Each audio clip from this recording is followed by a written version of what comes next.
She needed 4 steady horses for chores across rough country ground near home.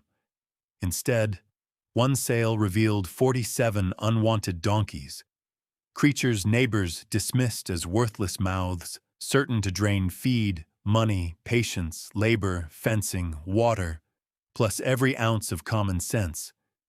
Still, this farmer bought them all.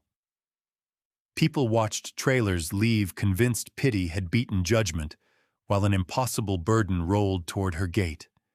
Yet beneath dust, scars, stubborn ears, nervous eyes, waited strength nobody else noticed. Before that gamble changed work, savings, reputation, even purpose. Tell us where you're watching from, because hidden value sometimes begins inside overlooked lives. Inside overlooked lives, she kept wondering what those animals might do instead of what everyone claimed they could not. Her farm held rough pasture, long fence lines, muddy spots, and chores spread too far apart for one person to handle on foot. 4 calm horses had seemed like the answer because they could carry supplies, cross uneven ground, and save hours of walking when bad weather came. At the sale yard, the donkeys stood packed behind worn rails, some small, some broad, many carrying dull coats or chipped hooves. A man beside her shook his head and warned, "You don't want those things. They'll eat you broke." Across the pen, one gray jenny stayed still while younger animals crowded around her, and another stepped through deep mud without slipping before stopping beside a nervous companion. Those details mattered. Years around livestock had taught her that useful animals did not always look impressive, especially when nobody bothered matching them to the right work. Before bidding, she ran the numbers in her head. 47 mouths meant hay, water, fencing, hoof care, and time, while 4 horses would cost more up front and still leave plenty of ground untouched. Near closing time, the seller dropped the price again because nobody wanted the whole group. She asked what would happen if they did not sell, and he glanced toward the loading gate before saying, "Probably split them up." That answer stayed with her, not because she thought she could save everything, but because the herd moved like a unit. 47 was huge, yet the low price changed what practical risk looked like. Along the fence, she watched feet, ears, spacing, and behavior once more. Breaking them apart now felt like wasting something she had not understood yet. One question kept growing harder to ignore. What if the problem was not the donkeys, but the way everyone had decided they should be useful? She asked the seller for 10 more minutes and stood beside the rail while late sunlight stretched across the pens. Buying 4 horses would solve the job she understood. Taking 47 donkeys meant accepting a problem nobody else wanted, with no clear promise of getting her money back. Her brother called while she was still there and said, "Tell me you're not thinking about taking all of them." She answered, "I'm thinking," and his reply came back, "That's what worries me." The joke made her laugh once, but the truth sat heavy because hay prices were up. Fencing needed repairs, 2 trailers would not be enough, and moving the herd would require help.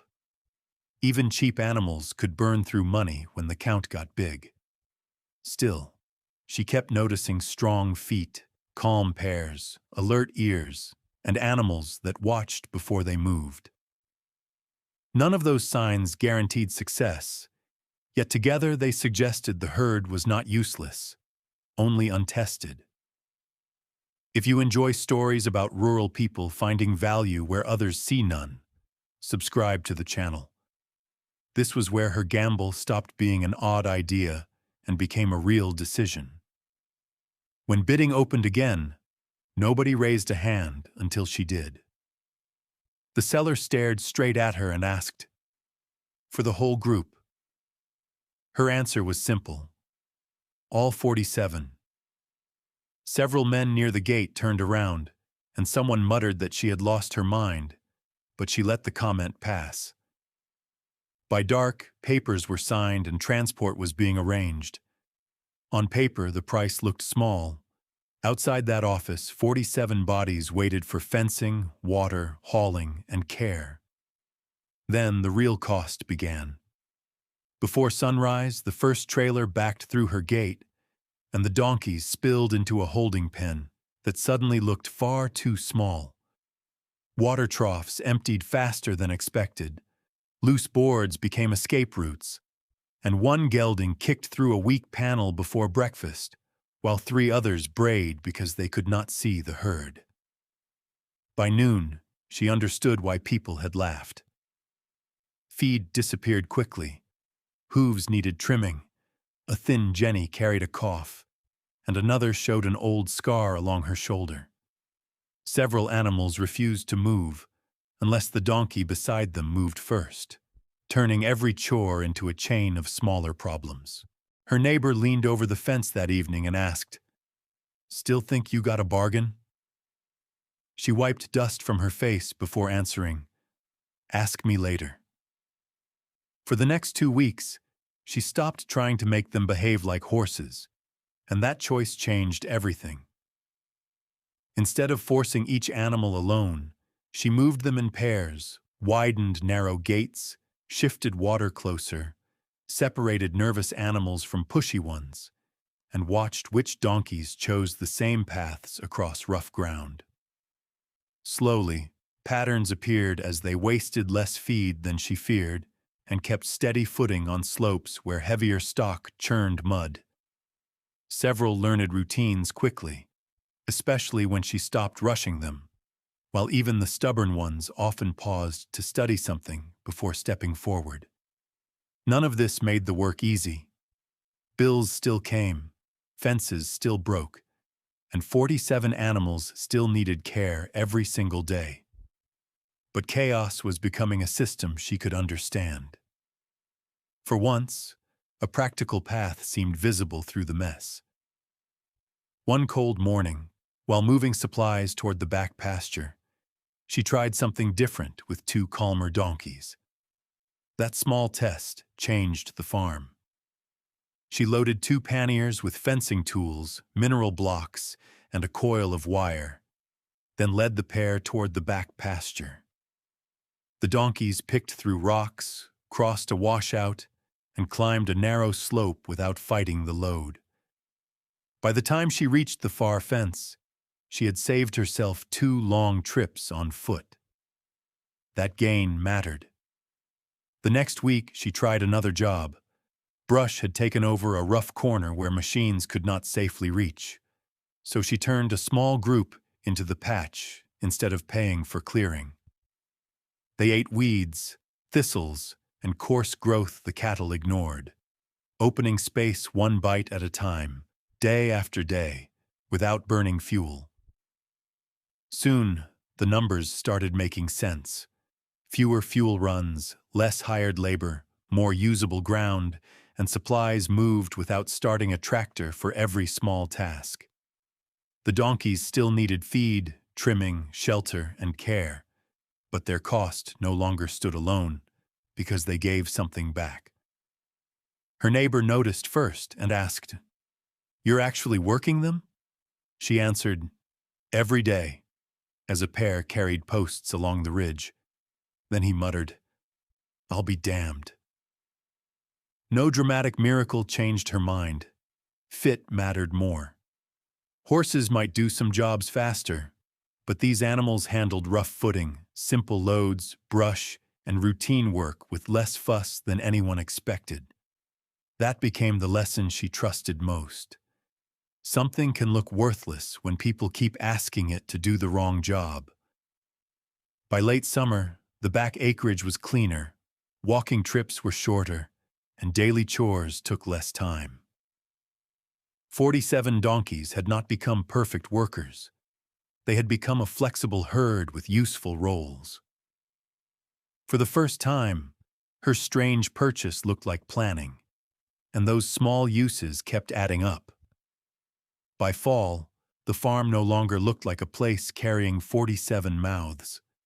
Paths stayed clearer, supplies moved easier, Rough corners caused fewer problems, and chores that once demanded a machine could be handled with rope and patience. Neighbors began stopping at the fence, curious about animals once dismissed.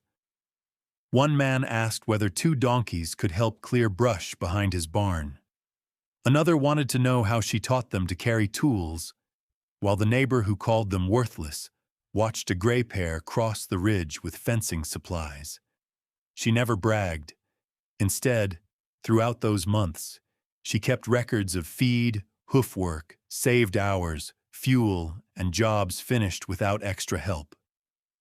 Some weeks, the numbers were modest, but over months they told the story. The herd had not made her rich, yet it made the farm more flexible. Winter brought another test when snow covered the path and made the tractor unsafe to climb. She loaded salt, medicine, and feed into packs, then walked two donkeys uphill through the cold. Their steps stayed careful where tires would have slipped. That evening, her brother looked across the barn and said, "You really only went looking for 4 horses." A smile crossed her face as she said, "I know." His next question was, "Would you still buy them?" Her answer came fast. "Knowing what I know now, yes." Nothing about the choice was easy. 47 animals meant work, expense, mistakes, and days when she wondered whether everyone else had been right. Yet the farm taught her something. Useful did not always look impressive. Sometimes it waited behind a bad label.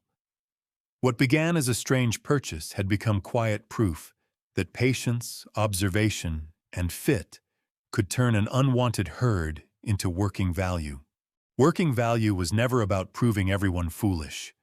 It came from seeing what others overlooked, matching animals to jobs they could handle, and staying patient long enough for results to appear.